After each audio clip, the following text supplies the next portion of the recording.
Le froid, la neige, le vent et le désespoir. 12 personnes, dont 2 petits-enfants, échoués dans les glaces brisées de l'Arctique pendant plus de 6 mois sans espoir de sauvetage. Affamés et désespérés, les survivants du naufrage regardaient les enfants de biais et pensaient à l'impensable. En 1913, l'anthropologue Vilhjálmur Stefansson, tout juste revenu d'une expédition dans l'Arctique, s'était remis au travail pour en préparer une autre. Son objectif était d'étudier les peuples du nord du Canada et des îles au large de ses côtes, ainsi que de cartographier les régions vierges de la mer de Beaufort. Il avait réussi à obtenir un financement de plusieurs sources, mais il était pressé de partir en juin. Cela lui laissait moins de 4 mois pour se préparer, et même s'il prétendrait plus tard qu'il avait eu suffisamment de temps pour tout prévoir, c'était loin d'être le cas. Finalement, l'expédition comprendrait 2 groupes. L'équipe nord, dirigée par Stefansson lui-même, devait explorer les taches blanches sur la carte, tandis que l'équipe sud, dirigée par le zoologiste Rodolphe Anderson, était chargée d'effectuer des études anthropologiques sur les îles. Les mauvais présages ont cependant commencé à apparaître avant même le départ. Il y avait eu des disputes à propos du manque de provisions pour une entreprise aussi audacieuse. Et les plans exacts du chef d'expédition n'étaient clairs pour personne, mais tout cela était insignifiant en comparaison de l'état du bateau de l'équipe nord. Lorsque Robert Bartlett, le capitaine du navire, a vu le Karluk pour la première fois, il s'est montré extrêmement méfiant vis-à-vis de toute l'entreprise. C'était un navire de pêche d'une 30aine d'années déjà, converti pour la chasse à la baleine. Bien qu'il ait eu une coque renforcée et qu'il ait déjà été dans les eaux arctiques auparavant, Bartlett, en marin expérimenté, a vite compris que le bateau ne saurait résister à la pression des glaces pendant bien longtemps, pas plus qu'il ne serait capable de briser celle-ci. Il accepta tout de même de participer à l'expédition sans savoir que sa décision serait fatidique.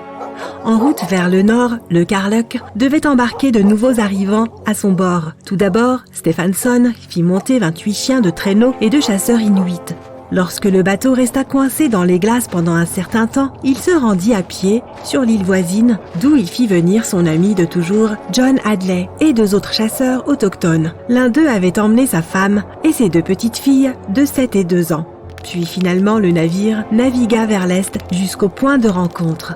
Mais pendant tout ce temps, les glaces étaient si serrées qu'il devait manœuvrer pour se frayer un chemin à travers. Il était clair qu'il ne parviendrait pas à se rendre au nord, comme cela avait été prévu. Mais la réalité de ce qui les attendait était pire encore. Le matin du 13 août, alors qu'ils étaient à mi-chemin de leur destination, la banquise arriva rapidement de toutes parts et emprisonna le Karluk. L'équipage avait beau essayer, il ne réussit pas à déplacer le navire. Il était coincé pour de bon, ne se déplaçant que là où la banquise voulait bien l'emmener. Plusieurs semaines passèrent. L'équipage avait encore beaucoup de provisions et il chassait pour trouver de la nourriture, mais lorsque la glace avait dérivé, il avait dérivé toujours plus loin, avec elle. Le 20 septembre, après être resté 4 jours au même endroit, Stefansson décida de traverser les glaces jusqu'à l'île la plus proche et d'y chasser le caribou. Il emmena 5 hommes et 12 chiens avec lui, laissa des instructions au capitaine Bartlett et s'en alla, espérant revenir au bout de 10 jours. Pendant les 2 premiers jours, le temps était resté calme.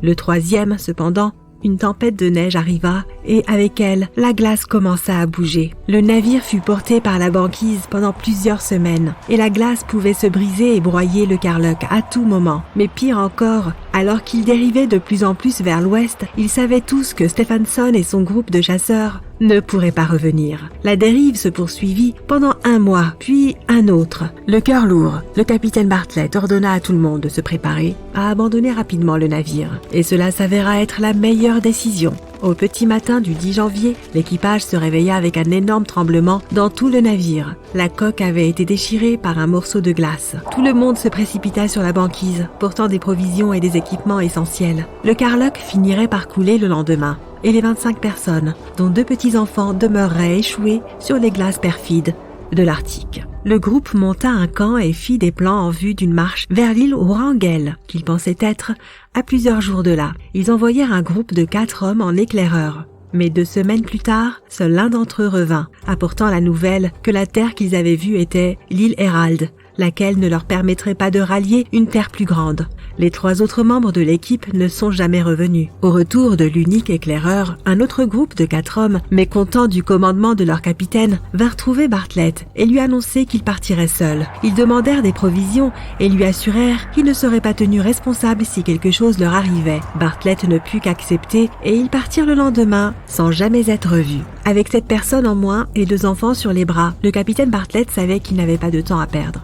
Il ordonna à tout le monde de rassembler des provisions et quand ils furent prêts, le groupe commença à se diriger vers l'île Wrangel qui, comme il le savait maintenant, se trouvait dans la direction opposée. Il pensait qu'elle était à une 60aine de kilomètres, mais en réalité, la distance était 2 fois plus longue et le trajet beaucoup plus dangereux que prévu. En tout, le groupe, divisé en plus petits groupes pour plus de rapidité, aura passé 3 semaines en déplacement. Les crêtes de glace étaient hautes et menaçantes, la banquise craquait constamment et menaçait de se briser, les entraînant dans une dérive imprévisible. Les naufragés durent surmonter les froids extrêmes, les blizzards et finalement la faim. Le 12 mars, lorsqu'ils atteignirent finalement les côtes de l'île Wrangel, la plupart des membres du groupe étaient trop épuisés pour continuer. C'est sur les enfants que l'épreuve avait fait le plus de ravages. Bien que les Inuits soient habitués à ces conditions difficiles, les enfants étaient encore trop petits pour un tel périple, et ils étaient tombés malades en chemin. Voyant cela, Bartlett prit le jeune chasseur inuit qui lui semblait le plus robuste, et ils traversèrent la glace jusqu'à la côte sibérienne dans l'espoir d'atteindre l'Alaska et de rapporter de l'aide. Le reste du groupe resta dans un camp de fortune. Le moral des survivants était extrêmement bas, la nourriture se faisait rare. Le froid était glacial, et les pires traits de caractère semblaient exacerbés chez tout le monde dans de telles conditions. Le père de la famille inuite et d'autres hommes capables partaient régulièrement chasser. Mais même lorsqu'ils ramenaient du gibier, les autres les suspectaient de ne pas partager toutes leurs prises.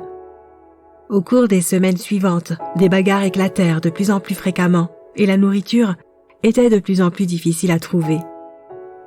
En juillet, ils perdirent 3 autres personnes. La situation était désespérée et les survivants se renfermaient plus que jamais sur eux-mêmes.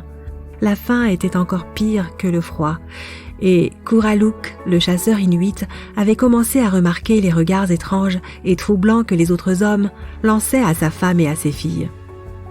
Personne ne sait ce qui se serait passé s'il n'avait pas attrapé un morse de 300 kilos qui devait fournir de la viande fraîche à tout le camp. Mais cela n'avait pas suffi à remonter le moral des troupes. 2 autres mois passèrent et ils se préparaient à passer un autre hiver sur la glace, peut-être leur dernier. Mais alors que tout espoir semblait perdu, aux premières heures du 7 septembre, les habitants de l'île, las et apathiques, furent réveillés par un son étrange. Un sifflement, quelque part au loin. Après un court instant, il se répéta et le groupe sortit de l'abri. Au début, ils n'en croyaient pas leurs yeux, puis des sourires épuisés, mais heureux, fleurirent sur leurs visages.